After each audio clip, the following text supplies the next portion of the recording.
मेघनाथ ने मार दिया शक्तिवाण और हनुमान जी लेने के लिए आए संजीवनी बूटी।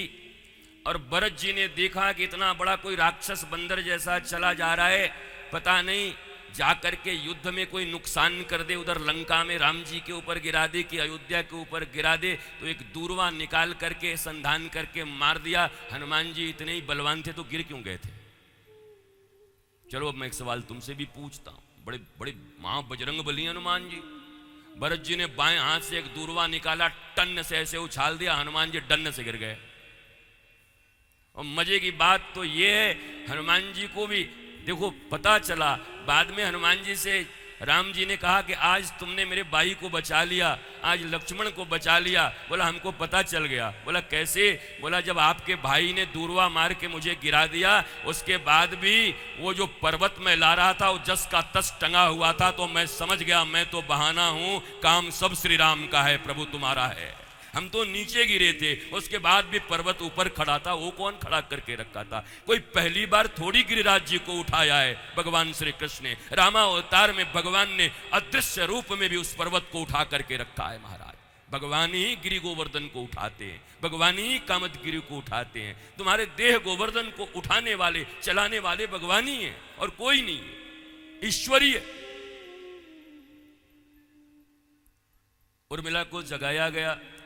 हनुमान जी बड़े दुखी होकर के, इमोशनल होकर के, थोड़ा ऐसे ऐसे अश्रु ले करके बोला हम थोड़ा मिलना चाहते हैं उर्मिला जी से। जाकर के भगवान को खबर देंगे कि हम आश्वासन दे के आए हैं। जाके वहाँ देखा वो मस्त ऐसे करके बैठी हुई हैं ध्यान मुद्रा में, जैसे गार्गी और लोपा मुद्रा बैठी रहती हैं। उनके महाराज चेहरे की चमक, उनका प्रकाश दिग दिगंत की ओर प्रकाशित कर रहा है। वो देख करके हनुमान जी चौंक गए, ये कौन है? बोला यही है लक्ष्मण की अर्धांगिनी उर्मिला। अच्छा इतना तेज, ऐसी तेजस्विता कौन से ब्यूटी पार्लर में जाती हैं? बोला किसी ब्यूटी पार्लर में नहीं जाती। आपको जानकर आश्चर्य होगा, हम अपने गुरु के आश्रम में रहते थे, हमारे यहाँ तो साबुन भी नहीं था महाराज, साबुन भी नहीं लगाते थे हम। हमारे यहाँ स्नान 3 वक्त करते, मिट्टियों से राखों से। पर यह पक्की बात है उस आश्रम के प्रत्येक व्यक्ति के चेहरे पर, मस्तक पर एफुल्जेंस होता था। वो एफुल्जेंस किसी भी क्रीम का नहीं होता था, पाउडर का नहीं होता था, बल्कि दिए हुए गुरु मंत्र के जाप से 45 मिनट 1.5 घंटे तक करते थे और चेहरे पे ललाट पे चमक हुआ करती थी महाराज। मुझे याद ही नहीं कि कभी किसी ने कुछ लगाया हो। भारत की वो गरिमा है।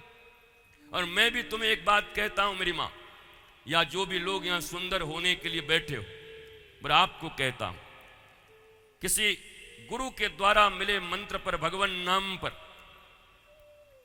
अगर प्रतिदिन तुमने 45 मिनट 45 मिनट्स अगर उनका जाप और ध्यान कर लिया, जैसे तुमको वो क्या बोलते हैं, भैंस में लगाते हैं और बोलती गोरी हो जाएगी, क्या नाम है, fair and lovely, fair and lovely का जो प्रचार करते हैं, मैं तुम्हें आज भी प्रचार करता हूं, एक तरफ फेयर एंड लवली लगाओ और दूसरी तरफ निष्णात मन से गुरु के बताए मार्ग से केवल 1 महीने 45 मिनट का ध्यान धरो। अगर फेयर एंड लवली लज्जा करके नहीं भाग गया तो तुम बताना कि फेयर एंड लवली क्या है। तुम्हारे चेहरे पे, मस्तक पर एफुल्जेंस होगा और वो अलग प्रकाश होगा।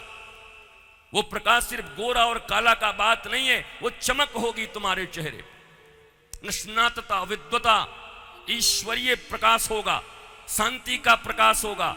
लोग देख के तुम्हें हैरान हो जाएंगे। तुम्हारे घर वाले ही देख करके, क्रोधित आदमी भी आकर के तुम्हारे सामने खड़ा होकर के 1 मिनट में शांत हो जाएगा, क्योंकि तुम्हारा अणु अणु, तुम्हारा परमाणु उस समय चारों तरफ शांति व्याप्त कर रहा होगा। धर्म केवल कथाओं की चीज नहीं है, केवल नगाड़े पीटने की चीज नहीं है, केवल डोल पीटने की चीज नहीं है।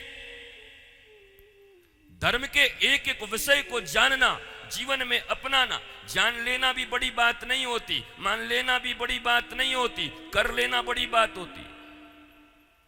मान भी लिया, जान भी लिया, किया कुछ नहीं, क्या हो गया? क्या हो सकता है बताओ? तुम्हारे जान लेने से क्या हो जाएगा? तुम्हारे मान लेने से भी क्या? मैं भगवान को बहुत मानता हूं। मानते हो तो भगवान का मानते हो भगवान को मानते हो कि भगवान की मानते हो? गुरु को मानते हो कि गुरु की मानते हो? प्रश्न ये, शास्त्र को मानते हो? रामायण को लाल कपड़े में बांध करके 32 गिट्ठे डाल करके उसके ऊपर रोली मोली फूल चंदन चढ़ा करके आरती दिखा देते हो। क्या कभी उस रामचरितमानस को खोल कर पढ़ने और पढ़ करके कभी गुरुदेव भगवान से उनके चौपाइयों के अर्थ को समझने का प्रयत्न करते हुए अपने जीवन में उसे अपनाने का भी प्रयत्न करते हो कि नहीं करते हो? और अगर नहीं करते तो क्या ही लाभ हो जाएगा बताओ?